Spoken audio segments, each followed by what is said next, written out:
Exercise 1.3 question number 7। जैसा कि आपने क्वेश्चन नंबर 6 में देखा था, थोड़ा बुक रिव्यू कर लेते हैं।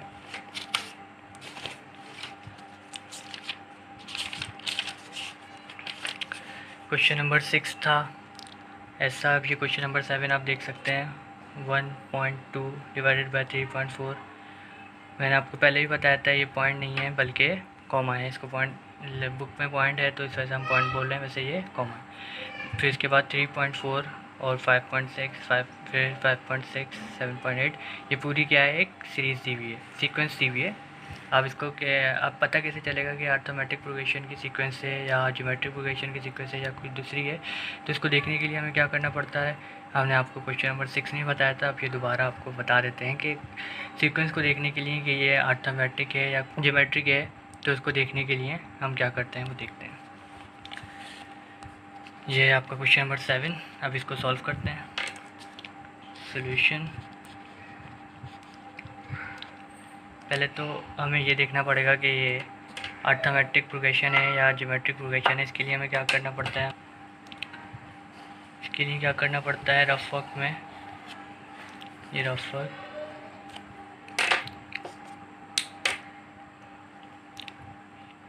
पहली सीरीज़ क्या है इसमें, सीक्वेंस 1, फिर 3, फिर 5। जो अब डिनोमिनेटर में भी सीक्वेंस है और आपके डिनोमिनेटर में भी सीक्वेंस मौजूद है। इससे पहले वाले क्वेश्चन में सिर्फ डिनोमिनेटर में सीक्वेंस थी तो बस डिनोमिनेटर सॉल्व किया था। अब ये देखिए कि न्यूमिनेटर में भी सीक्वेंस आपकी दी हुई है और डिनोमिनेटर में भी सीक्वेंस दी हुई है। सीक्वेंस किस तरह से दी होती है, ये पॉइंट से पहले वाली जो है वो एक सीक्वेंस है, पॉइंट के बाद वाली जो है वो दूसरी सीक्वेंस है। इसी तरीके से नीचे आप देखेंगे पॉइंट से पहले वाली जो होंगी वो दूसरी सीक्वेंस होंगी और पॉइंट के बाद वाली जो होगी वो दूसरी सीक्वेंस होगी। यहाँ पे पहली सीक्वेंस हम देख लेते हैं। पहली क्या है, 1, 3, 5, ये दी हुई है। ठीक है, अब ये देखने के लिए कि अर्थमेटिक प्रोग्रेशन है या नहीं है, तो इसके लिए क्या करते हैं, ये है T1, ये है T2, ये है T3। डी निकालते हैं इसका। T2 में से T1 माइनस करें तो आंसर सेम आए और T3 में से T2 माइनस करें तो आंसर सेम आए। T2 क्या है हमारे पास 3 और T1 क्या है 1, तो आंसर क्या आया 2। अब इसी तरीके से T3 हमारे पास क्या है 5, T2 हमारे पास क्या है 3, आंसर क्या आया 2। ठीक है, ये तो एक सीक्वेंस, ये इससे पता चल गया कि ये अर्थमेटिक प्रोग्रेशन है। अब अर्थमेटिक प्रोग्रेशन है, अब इसका एन टर्म निकालने के लिए हमें क्या करना पड़ेगा, ये फॉर्मूला यूज़ होता है Tn equals to a plus n minus 1 into d. A क्या था, फर्स्ट टर्म जिसको बोलते हैं a होती है, n हमें फाइंड करना है -1, डी हमने क्या निकाला, डी किसको बोलते हैं, जो बीच का डिफरेंस निकलता है, जो हमें बताता है कि ये अर्थमेटिक प्रोग्रेशन है या ज्योमेट्रिक प्रोग्रेशन है, जो हमें बताता है वो क्या होता है, डी होता है। तो डी हमारे पास क्या निकला 2, 1 plus 2 multiply by n 2n, 2 multiply by -1 -2, 1 minus 2 plus 2n, 2n minus 1। ये किसका, एक सीक्वेंस का आपका Tn निकल गया। फिर इसके बाद दूसरी सीक्वेंस आएंगे 2, 4, 6, 2, 4, 6। अब इसको देखने के लिए कि अर्थमेटिक प्रोग्रेशन है या नहीं, हम क्या करेंगे, ये T1 है, T2 है, ये T3 है। डी निकालेंगे T2 minus T1, T3 minus T2। T2 हमारे पास क्या है 4, T1 क्या है 2, आंसर है 4 माइनस 2, 2। फिर T3 हमारे पास क्या है 6, T2 क्या है 4, 6 माइनस 4, 2। जैसा कि आप देख लिया कि दोनों का आंसर सेम है, तो मतलब ये अर्थमेटिक प्रोग्रेशन है। अब इसकी एंड टर्म कैसे निकलेगी वो भी देख लें आप। Tn equals to a plus n minus 1 into d. A हमारे पास क्या है, फर्स्ट टर्म होती है, 2 है, प्लस n माइनस 1, डी हमारे पास क्या निकला 2। 2 plus 2 multiply by n 2n, 2 minus 2 multiply by -2, -2 plus 2 cancel, और इसकी एंड टर्म क्या निकली 2n। ये तो आपका न्यूमिनेटर पूरा सॉल्व हो गया, दो 2n की Tn की 2 वैल्यू निकल गई। अब यहाँ डिनोमिनेटर में आते हैं। डिनोमिनेटर में पहले पॉइंट से पहले वाली वैल्यू सीक्वेंस है, फिर उसके बाद पॉइंट के बाद वाली वैल्यू सीक्वेंस है। पॉइंट से पहले वाली कौन सी वैल्यू है 3, 5, 7। अब इसका देखते हैं कि अर्थमेटिक प्रोग्रेशन है या नहीं है, तो देखते हैं 3, 5 and 7, T1, T2, T3। D equals to T2 minus T1, T3 minus T2। T2 हमारे पास क्या है 5 minus 3 equals to 2, 7 minus 5 equals to 2। मतलब ये अर्थमेटिक प्रोग्रेशन है। अब इस पर अर्थमेटिक प्रोग्रेशन के एन टर्म का फॉर्मूला लग जाएगा a plus n minus one into D.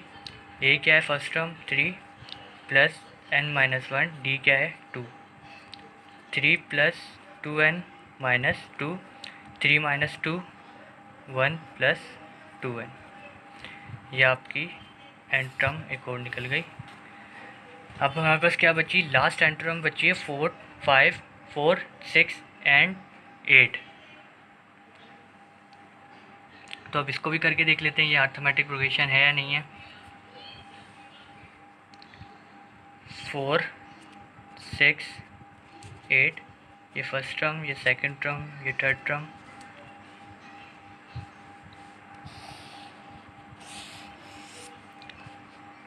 D निकालेंगे पहले। T2 minus T1 equals to, T2 क्या है 6 minus 4 equals to 2, T3 minus T2, T3 हमारे पास क्या है 8 माइनस 6 इक्वल्स टू 2। मतलब ये भी अर्थमेटिक प्रोग्रेशन है। इस पर भी एन टर्म का अर्थमेटिक प्रोग्रेशन का फॉर्मूला यूज़ हो गया a plus n minus one into d. ये हमारे पास क्या है first term 4 plus n minus one, d क्या है 2, 4 plus 2 multiply by n 2n minus 2, 4 minus 2 2 plus 2n, और ये हमारे पास लास्ट निकल गया एन टर्म। अब ये चार हमारे पास एन टर्म निकल गए हैं जिस फॉर्म में हमें क्वेश्चन को लाना होता है उसके बाद सॉल्व करना होता है। ठीक है, तो ये हमारे पास चार एन टर्म निकल गए हैं। अब इसको सॉल्व किस तरीके से करेंगे, चार एन टर्म निकल गए हैं, अब इसको सॉल्व करते हैं। The nth term of the sequence is, n term क्या होता है ए एन, ये एन टर्म के लिए यूज़ होता है। ठीक है, फर्स्ट टर्म का एन टर्म क्या निकला था 2n माइनस वन, इसको यहाँ लिख दिया। सेकंड का एन टर्म क्या निकला था 2n, इसको यहाँ लिख दिया। फिर डिनोमिनेटर में आएंगे, फर्स्ट का एन टर्म क्या निकला था 2n प्लस वन, और ये लास्ट का एन टर्म क्या निकला था 2n प्लस 2।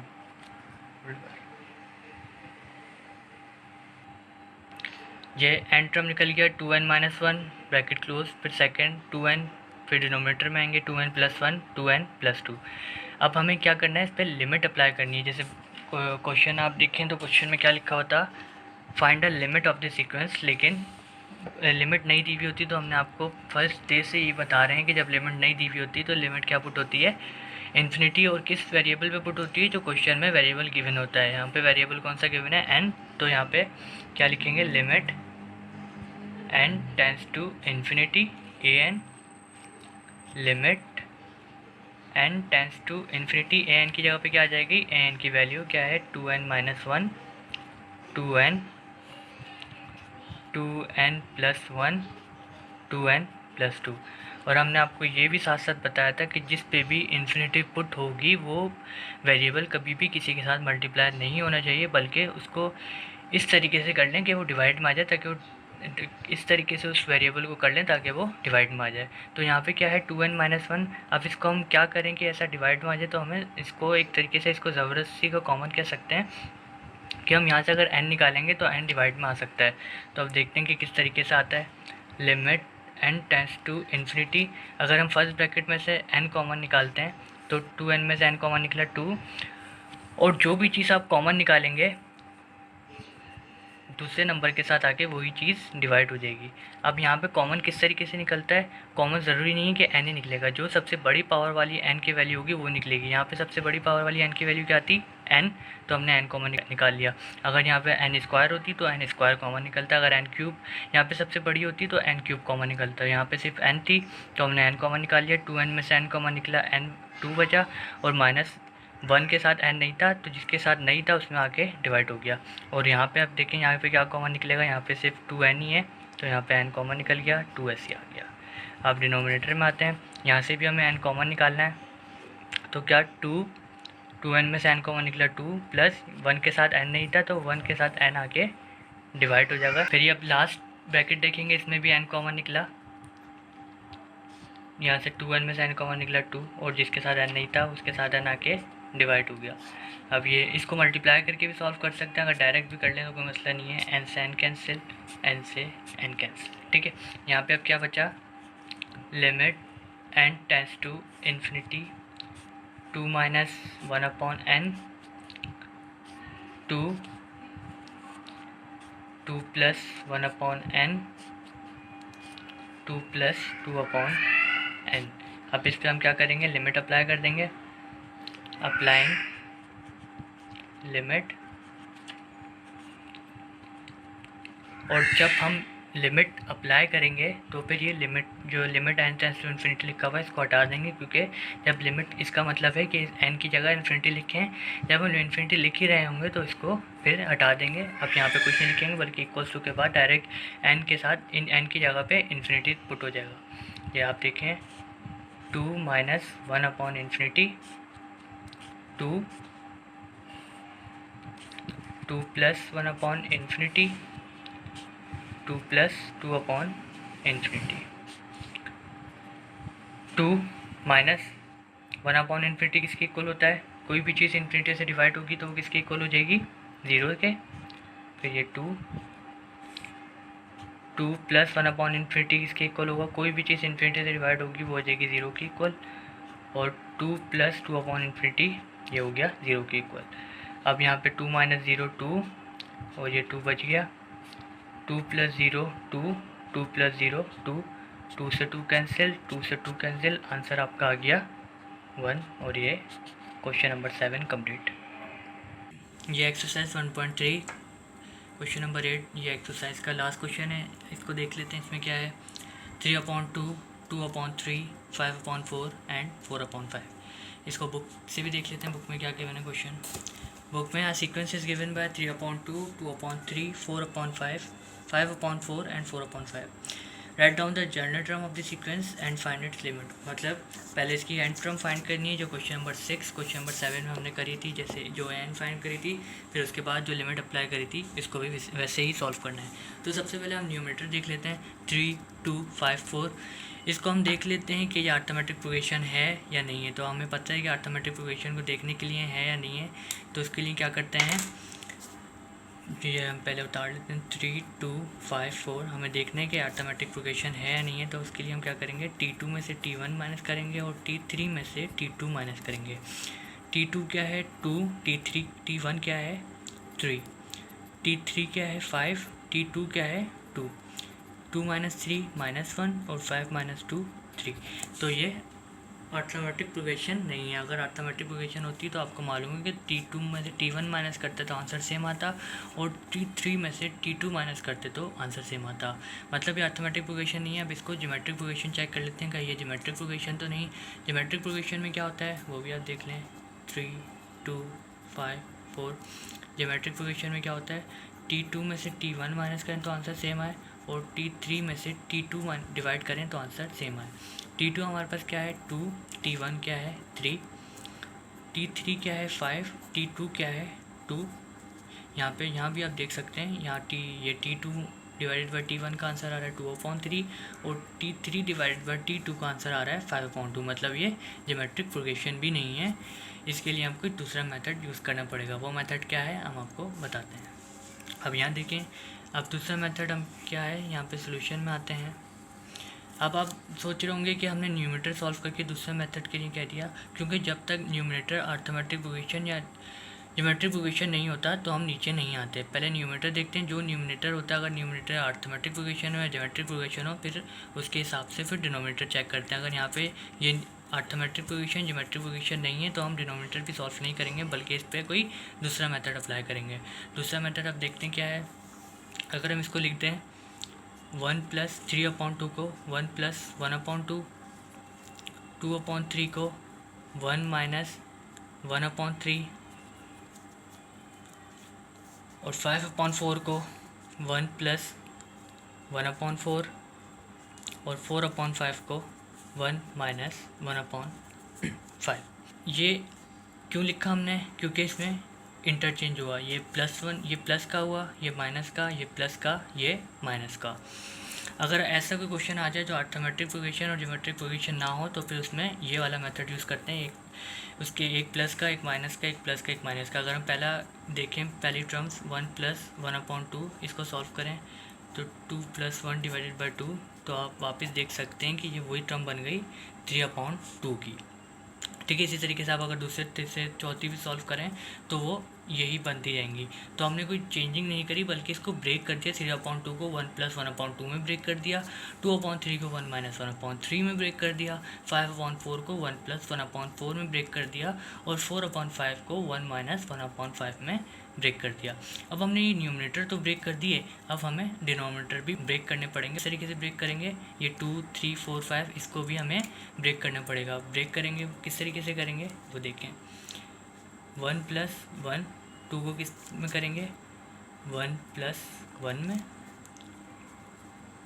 3 को 2 + 1 में, 4 को 3 + 1 में और 5 को 4 + 1 में।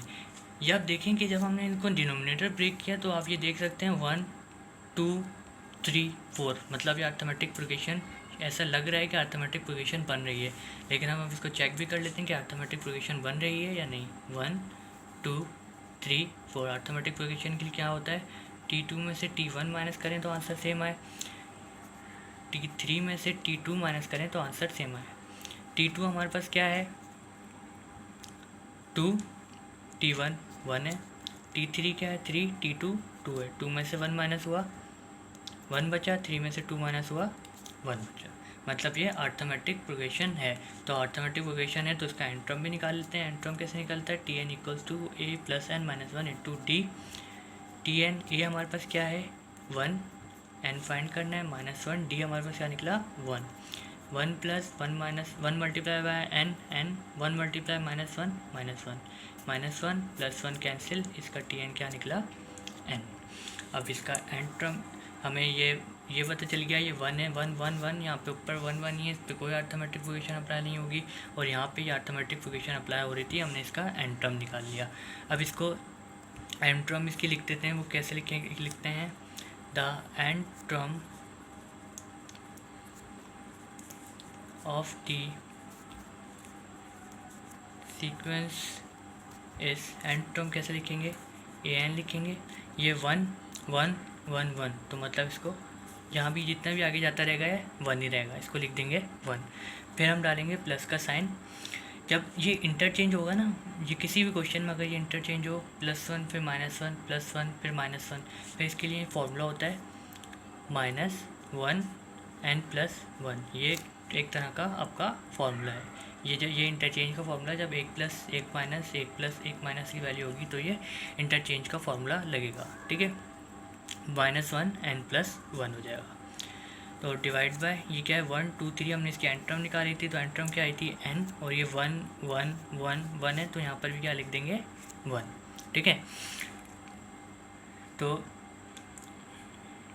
अब हम इस पर क्या करेंगे, अब लिमिट अप्लाई करेंगे। हमें पता है कि जो यहाँ पे कोई लिमिट क्वेश्चन नहीं दी हुई होती तो किसके इक्वल होता है, इन्फिनिटी के। लिमिट अप्लाई करेंगे, limit n tends to infinity. हमने n क्यों अप्लाई किया, क्योंकि जो क्वेश्चन में वेरिएबल होता है उसके ऊपर लिमिट अप्लाई करते हैं। क्वेश्चन में हमें वेरिएबल सिर्फ एक ही दिख रहा है n, तो हमने n पे लिमिट अप्लाई की, n टेंड्स टू इन्फिनिटी, मतलब n की वैल्यू इन्फिनिटी हो जाएगी, जहाँ जहाँ n होगा वहाँ इन्फिनिटी लग जाएगा। Limit n tends to infinity, an की क्या वैल्यू है 1, ये n की वैल्यू है 1 + -1 n + 1 1 डिवाइड बाय n + 1। ठीक है, अब यहाँ पे हम लिमिट अप्लाई करते हैं, अप्लाइंग लिमिट, और जब हम लिमिट अप्लाई करते हैं तो ये limit n tends to infinity लिखा हुआ ये हट जाता है। इसका मतलब होता है जहाँ जहाँ n है वहाँ पे आप इन्फिनिटी लिख दें। हम जब n की जगह इन्फिनिटी लिख रहे होते हैं तो फिर इसको हटा देते हैं। अब यहाँ पे देखें 1, ये माइनस था, ये बाहर आ जाएगा 1 और ये 1 हो जाएगा, और ये n + 1 डिवाइड बाय n + 1। और ये कुछ चीज़ें आपको ये चीज़ पता होनी चाहिए कि अगर इन्फिनिटी पावर में हो और वैल्यू माइनस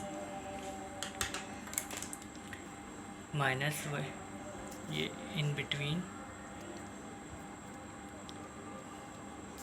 -1 और 1 के दरमियान हो, मतलब 0.1, 0.2, 0.3, 0.4, 0.5, 0.6, ये अगर -1 और 1 के दरमियान वैल्यू हो और इसके ऊपर इन्फिनिटी पावर हो तो वो किसके इक्वल होता है? या अगर -1 इन बिटवीन -1 और 1 के दरमियान हो और पावर इन्फिनिटी हो, कोई भी नंबर अगर -1 और 1 के दरमियान हो उस पर पावर इन्फिनिटी लगी हुई हो, मतलब 0.1, 0.2, 0.3, 0.9 तक कोई नंबर हो उसके पावर इन्फिनिटी लगी हो तो वो किसके इक्वल हो जाएगा? 0 के। अगर वैल्यू 1 हो और उसके ऊपर पावर इन्फिनिटी लगी हुई हो तो वो किसके इक्वल होता है? 1 के।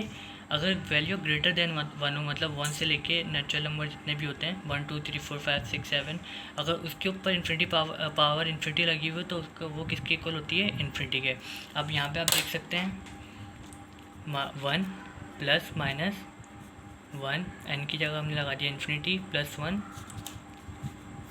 यहाँ पे infinity plus 1, 1 plus minus infinity plus 1। मैंने बताया था कि अगर बेस में एक्स अगर 1 हो और पावर में इन्फिनिटी हो तो फिर क्या होता है? इन्फिनिटी प्लस 1 ये भी इन्फिनिटी के ही इक्वल होता है, ये इन्फिनिटी प्लस 1 ये इन्फिनिटी के इक्वल हो गया। अगर पावर में इन्फिनिटी लगी हुई हो और बेस में 1 हो, सिर्फ +1, तो आंसर क्या होता है? 1। ये यहाँ पे मैं बता चुका हूँ कि इन बिटवीन अगर -1 और 1 के दरमियान कोई वैल्यू होगी उस पर पावर 0, अगर पावर पे इन्फिनिटी लगी होगी तो वो 0 के इक्वल हो जाएगा। अगर वैल्यू 1 होगी उस पर पावर इन्फिनिटी लगी हुई होगी, सिर्फ 1 हो, उस पर पावर इन्फिनिटी लगी हो तो किसके इक्वल हो जाएगी? 1 के। अगर ग्रेटर देन 1 हो तो वो किसके इक्वल हो जाएगा? इन्फिनिटी के। 2, 3, 4 वो इन्फिनिटी के इक्वल हो जाएगा।